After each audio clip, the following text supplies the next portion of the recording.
2022년 2월 2일 수요일 명절 연휴 마지막 날 아침입니다. 사도신경으로 우리들의 신앙을 고백하며 새벽 예배를 주님께 올려드리도록 하겠습니다. 전능하사 천지를 만드신 하나님 아버지를 내가 믿사오며 그 외아들 우리 주 예수 그리스도를 믿사오니 이는 성령으로 잉태하사 동정녀 마리아에게 나시고 본디오 빌라도에게 고난을 받으사 십자가에 못 박혀 죽으시고 장사한 지 사흘 만에 죽은 자 가운데서 다시 살아나시며 하늘에 오르사 전능하신 하늘 우편에 앉아 계시다가 저리로서 산자와 죽은 자를 심판하러 오시리라. 성령을 믿사오며 거룩한 공회와 성도가 서로 교통하는 것과 죄를 사여 주시는 것과 몸이 다시 사는 것과 영원히 사는 것을 믿사옵나이다. 아멘. 함께 찬송가 261장 찬양하시겠습니다. 261장 이 세상의 모든 죄를 맑히시는 주의 보혈 성자 예수 그 귀한 피 찬송하고 찬송하세. 주님 앞을 멀리 떠나 길을 잃고 헤맬 때 나의 뒤를 따라오사 친히 구원하셨도다. 흰 눈보다 더 주의 흘리신 보혈로 희게 씻어 주옵소서. 찬송가 261장입니다.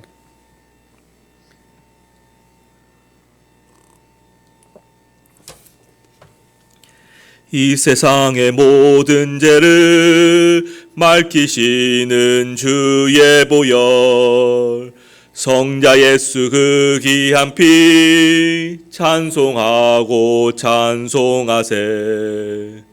주님 앞을 멀리 떠나 길을 잃고 헤맬 때에 나의 뒤를 따라오사 친히 구원하셨도다.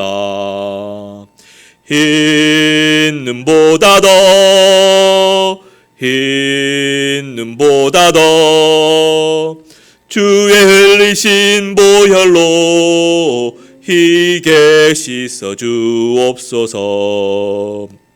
가시관을 쓰셨으니 피로 얼굴 물드셨고 십자가의 모진 고통 나를 위해 당하셨네. 말로 형용할 수 없는 구세주의 구속하심 그 은혜와 그 신사랑 찬송하고 찬송하세. 흰 눈보다 더 주의 흘리신 보혈로 희게 씻어 주옵소서.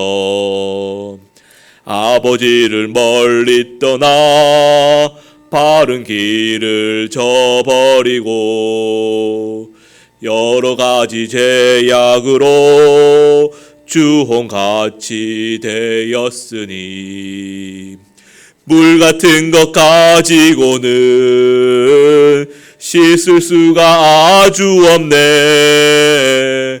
주여 귀한 보배 피로 날 정결케 하옵소서.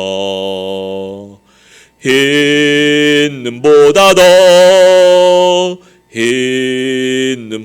더 주의 흘리신 보혈로 희게 씻어 주옵소서.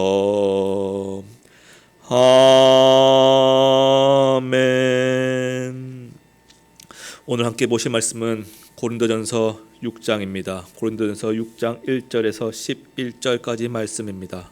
고린도전서 6장 1절에서 11절까지 제가 가진 성경으로는 신약성경 268페이지, 269페이지 정도에 있습니다. 고린도전서 6장 1절에서 11절까지 말씀입니다. 찾으셨으면 함께 교독하시겠습니다. 너희 중에 누가 다른 이와 더불어 다툼이 있는데 구태여 불의한 자들 앞에서 고발하고 성도 앞에서 하지 아니하느냐? 성도가 세상을 판단할 것을 너희가 알지 못하느냐? 세상도 너희에게 판단을 받겠거늘 지극히 작은 일 판단하기를 감당하지 못하겠느냐? 우리가 천사를 판단할 것을 너희가 알지 못하느냐? 그러하거든 하물며 세상 일이랴. 그런즉 너희가 세상 사건이 있을 때 교회에서 경위 여김을 받는 자들을 세우느냐? 내가 너희를 부끄럽게 하려 하여 이 말을 하노니 너희 가운데 그 형제가 하는 일을 판단할 만한 지혜 있는 자가 이같이 하나도 없느냐. 형제가 형제와 더불어 고발할 뿐더러 믿지 아니하는 자들 앞에서 하느냐. 너희가 피차 고발함으로 너희 가운데 이미 뚜렷한 허물이 있나니 차라리 불의를 당하는 것이 낫지 아니하며 차라리 속는 것이 낫지 아니하냐. 불의를 행하고 속이는구나. 그는 너희 형제로다. 불의한 자가 하나님 나라를 유업으로 받지 못할 줄을 알지 못하느냐. 미혹을 받지 말라. 음행하는 자나 우상 숭배하는 자나 간음하는 자나 탐색하는 자나 남색하는 자나 도적이나 탐욕을 부리는 자나 술 취하는 자나 모욕하는 자나 속여 빼앗는 자들을 하나님의 나라를 유업으로 받지 못하리라. 함께 보시겠습니다. 너희 중에 이와 같은 자들이 있더니 주 예수 그리스도의 이름과 우리 하나님의 성령 안에서 씻음과 거룩함과 의롭다 하심을 받았느니라. 아멘. 사랑하는 장전의 성도 여러분, 최근 뉴스 기사 하나를 본 것이 있습니다. 그것은 서울의 명성교회에 관한 법원 판결에 대한 기사였습니다.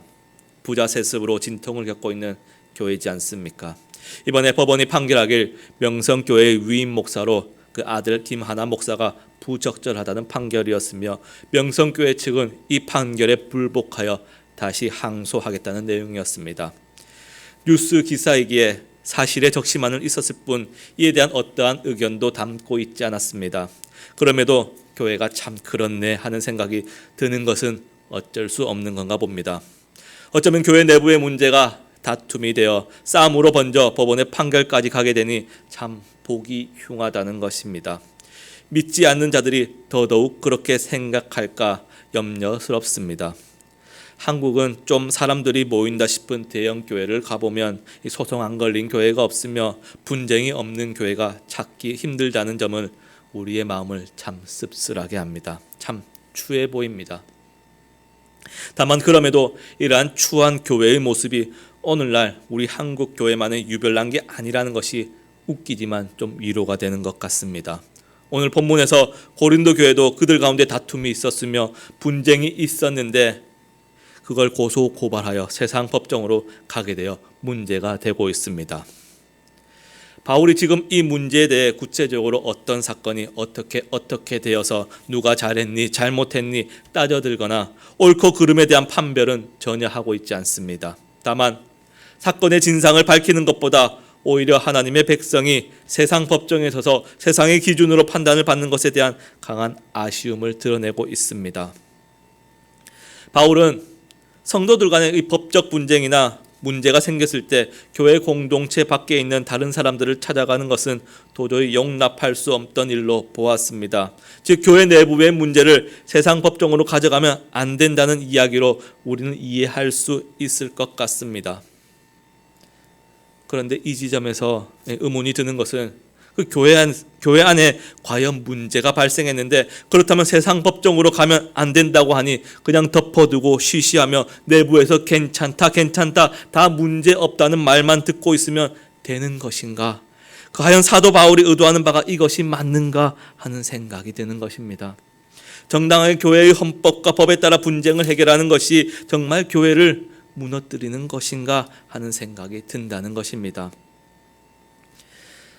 사랑하는 장제 성도 여러분, 이 본문이 말하는 이 성도 간의 다툼은 단순히 우리가 생각하는 이러한 법적 분쟁으로 소송을 걸고 하는 그런 것과는 조금 다른 문제입니다. 오늘 이 바울의 말을 이해하기 위해서는 당시 시대의 상황과 문화에 대한 이해가 좀 필요합니다. 오늘 본문에서 세상 일이라든가 세상 사건이라는 표현은 법적 분쟁의 문제는 이 민사 사건을 의미하는 단어를 사용하고 있습니다. 즉 형사 사건이 아니라 서로 간의 이해 득실의 문제로 발생한 민사 소송이라는 것입니다. 이 로마가 지배하는 이때에는 형사 소송에 대해서는 꽤 공정하고 합리적으로 납득할 만큼 객관적으로 이렇게 판결이 이루어졌다고 합니다. 하지만 민사 소송에 있어서는 이해 득실의 문제이기 때문에 그러질 못했다고 합니다. 판사나 배심원들을 잘 구워 삶으면 결과가 뒤바뀌는 일이 비일비재했다고 합니다. 그래서 경제적으로 힘이 있고 강한 사람이 재판에서 이길 수밖에 없으며 하위층의 힘없고 가난한 사람들은 당연히 지을 수밖에 없는 그런 구조를 가지고 있었습니다. 그래서 상류층 사람들은 이것을 오히려 자신이 이익을 정당화하는 수단으로 힘없는 자들에게 이 소송을 걸어 자신의 말을 잘 듣게끔 하는 그 쥐락펴락하는 방편으로 이 소송을 사용했다는 것입니다. 지금 세상의 불의한 방법과 방식이 교회 안에서까지 그대로 행해진다는 것입니다. 교회가 세상과 구별이 안 되는 모습을 바울은 지금 지적하는 것입니다. 그래서 사도 바울이 이 고린도 교회에 심장이 터질 것 같은 이 답답함을 가지고 오늘 이 편지를 쓰는 것입니다. 너희 성도 아니냐? 구별된 거룩한 물이라고 하지 않았냐? 성도는 세상과 달라야 한다. 성도가 모여있는 교회는 달라야 한다. 교회가 세상과 아무런 구별이 되지 않는 그 모습은 아니다. 세상의 논리와 문화를 그대로 받는 것은 절대로 안 된다. 지금 이 이야기입니다. 사랑하는 장제의 성도 여러분, 우리는 그리스도인입니다. 입으로는 세상의 빛과 소금된 모습으로 살아가겠다고 말하면서 혹 세상의 논리와 세상의 가치관을 그대로 받아들여서 살아가고 있지는 않습니까? 그리스도인은 그것이 아닙니다. 세상의 가치관을 따라 사는 사람들이 아닙니다. 하나님의 방법으로 예수님의 말씀대로 행하며 하나님 나라의 백성임을 자처하면서 살아가는 것이 그리스도인입니다. 성도입니다. 그리고 교회는 단순히 믿는 자들의 모임이 아닙니다. 종교 활동, 그저 일주일에 한 번 나와서 예배 드리는 모임이라 생각하면 큰 오산입니다. 교회는 말입니다. 하나님의 나라가 펼쳐지는 곳이며 예수님의 가르침이 실현되는 공동체이며 죽기까지 우리를 사랑하시는 그 십자가의 사랑이 성도의 삶에 적용이 되는 그러한 곳입니다. 그렇기 때문에 우리는 기꺼이 희생할 수 있습니다. 좀 손해볼 수 있습니다. 양보할 수 있습니다. 예수님의 말씀, 복음 전하는 사명 위해서, 그리스도의 사랑을 위해서 한 영혼이 주님 품 안에 안길 수만 있다면, 예수 십자가의 그 복음이 차가운 이 땅에 전해질 수 있다면 기꺼이 자신의 재산을 내놓을 수도 있습니다. 구태여 자신의 목숨을 버릴 수도 있습니다. 자존심, 그것도 좀 내버릴 수 있습니다. 이 모습이 우리 성도의 모습입니다. 왜 그렇습니까? 예수 그리스도의 이름과 우리 하나님의 성령 안에서 씻음과 거룩함과 의롭다 하심을 받았기 때문입니다. 11절입니다. 너희 중에 이와 같은 자들이 있더니 주 예수 그리스도의 이름과 우리 하나님의 성령 안에서 씻음과 거룩함과 의롭다 하심을 받았느니라. 그렇습니다. 예수님을 알지 못할 때에는 우리도 이와 같이 불의한 자들이었습니다. 하지만 이제는 예수 그리스도의 이름과 하나님의 성령 안에서 우리는 거룩하게 의롭게 변화되었습니다. 그러니 이제 우리는 세상의 방식과는 다르게 세상의 가치관을 따라 살아가는 사람이 아니라 하나님 나라의 백성답게 살아야 한다는 것입니다. 우리는 그리스도인답게 성도답게 살아야 한다는 것입니다. 세상의 방식대로 경쟁하고 힘 있는 자가 힘 좀 있다고 의시되며 힘 없는 자 짓누르고 많이 가졌음에도 만족하지 못하고 더 많이 가지기 위해 가난하고 힘 없는 자를 그 손아귀에 두고 쥐락펴락하며 그렇게 불의한 자로 살아가서는 안 된다는 것입니다. 이렇게 살아가면 그런 자는 하나님의 나라를 유업으로 상속받지 못할 것이라고 성경은 기록하고 있습니다. 본문 9절입니다. 불의한 자가 하나님의 나라를 유업으로 받지 못할 줄을 알지 못하느냐. 사랑하는 장제의 성도 여러분, 우리는 하나님 나라를 유업으로 받은 자들입니다.